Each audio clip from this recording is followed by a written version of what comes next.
Okay. It is November 3rd, 2024, and I'm going to blind taste a wine that Anne poured me. I am going to try to do something a little different. As I talk through the grid, I'm also going to vocalize which part of the grid I'm on because I want to get better at tracking how I do it and hopefully improve my uniformity and also speed through the grid. As an aside, I read something about using your body as a mental palace to remember long strings of events so that you don't get lost. So I've started doing similar things. For example, for sight, I've got clarity, intensity of color, primary, secondary, rim variation, staining.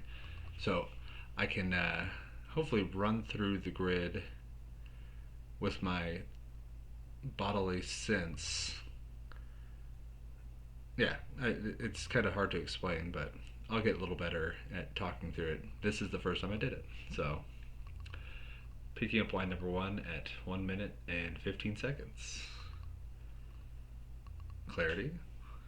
Wine number one is semi opaque, intensity of color. It's got a medium plus intensity.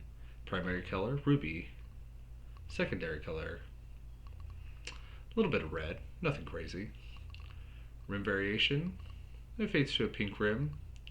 Staining, there's some slight staining. Tears, tears are pretty slow to form and fall, indicating possible higher alcohol or sugar level. No signs of gas or sediment. And then I am progressing to the aromas. First thing is detection of faults. Wine is sound and clean. Next thing is aromatic intensity. The moderate plus intensity. Then age assessment. Wine is youthful. Then you got fruits. So fruits for red wine, so you think red, black, blue. Which camp are you in?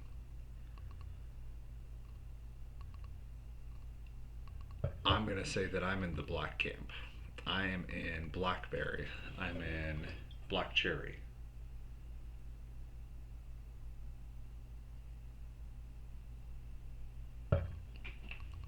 Fruit quality. Ripe to possibly some jammy elements.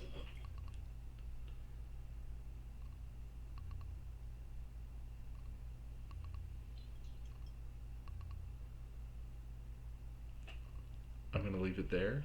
Moving to non-fruit. Non-fruit is a large category, so I'm kind of ticking through my head here. Floral.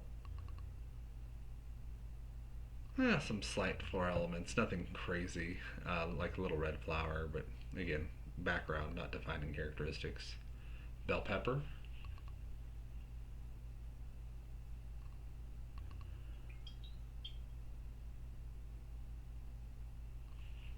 There could be a slight bell pepper element in this wine. Asparagus, celery, hey, none of those. No.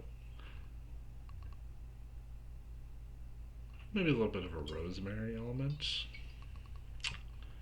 Black pepper, white pepper, nothing like that. Honey, ginger, mocha, chocolate. Yeah, maybe a slight chocolate, but nothing jumping out of the glass.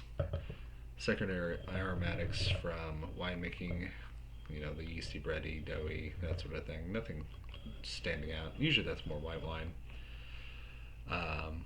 Organic earth.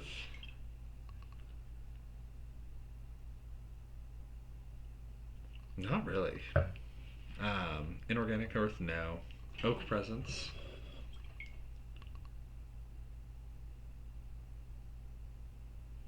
I get a little cinnamon. I get a little vanilla. I could see oak being part of this wine. I'm gonna call that French oak, at least partially new. Yeah, it's not in your face enough, not coconutty enough, dilly enough to be American oak, in my opinion. There you go. And then onto the palate.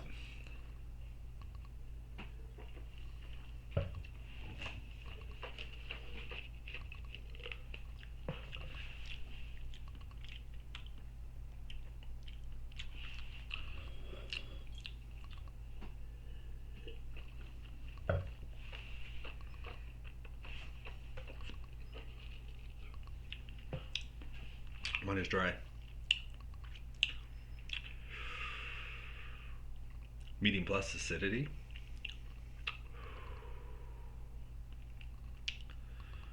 I'm gonna say high alcohol.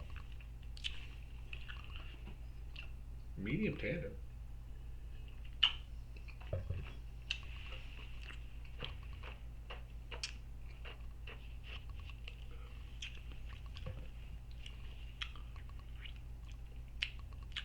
Yeah, medium tannin.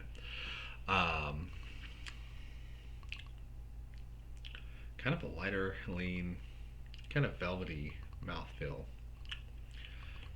Fruit character on the palate.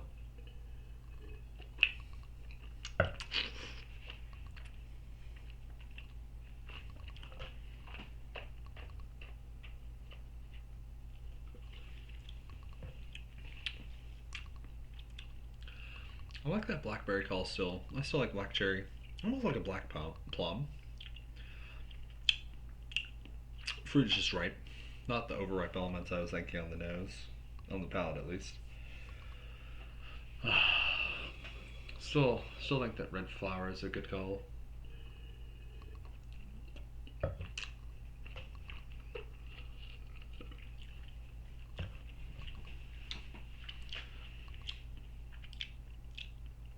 I could see a little bit of bell pepper on there. I'm worried that I'm looking for it too hard, but I'm gonna say it's there.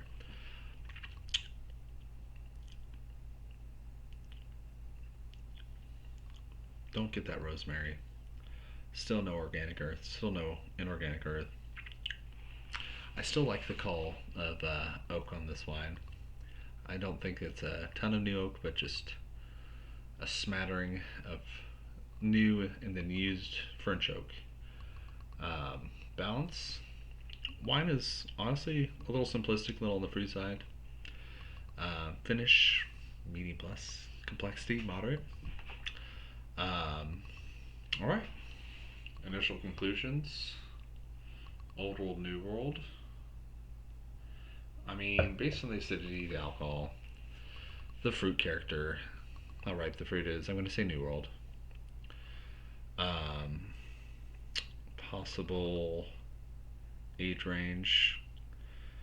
I'm going to say that this is a youthful wine. 1 to 3 years is usually a pretty good age range. I'd be shocked if it were over 5. Possible grape varieties. Well, the things I've said, the way it looks, the way it smells. All right. Could this be like a high altitude Malbec? Maybe, but I'd be a little surprised, especially the color. Could be.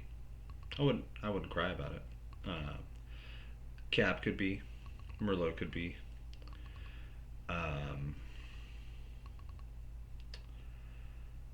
Yeah, that's about where I'm at. I don't think it's a cab. I could see Merlot.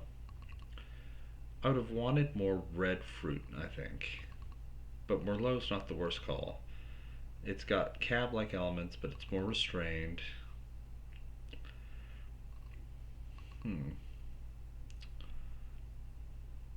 There's the thing. See, this is why it's hard. Did I talk myself into a hole? Did I want it to be one thing and it's not that thing? I don't know. I am going to say it is late and I haven't rested since Halloween. And I'm going to call this a New World Merlot. I'm going to say I didn't want it to be over the 5-year mark, so I'm going to say it's a 2021. So give that 3 years since it's 2024 right now. Merlot, just some Napa, just a mid-quality, mid-tier Merlot producer. May not even be sub-appellated beyond Napa. That's what I'll say. We'll see. I'll put what it was in the comments. As a brief recap, as I do more of these tastings, I will be going more into how I'm thinking about them, and I will be trying to explain them. And this was the first one I tried to explain, so clearly it was a little halting, and I could have done better. So now I know. I'll practice a little more, and I'll do better next time. Thanks for joining me on my journey.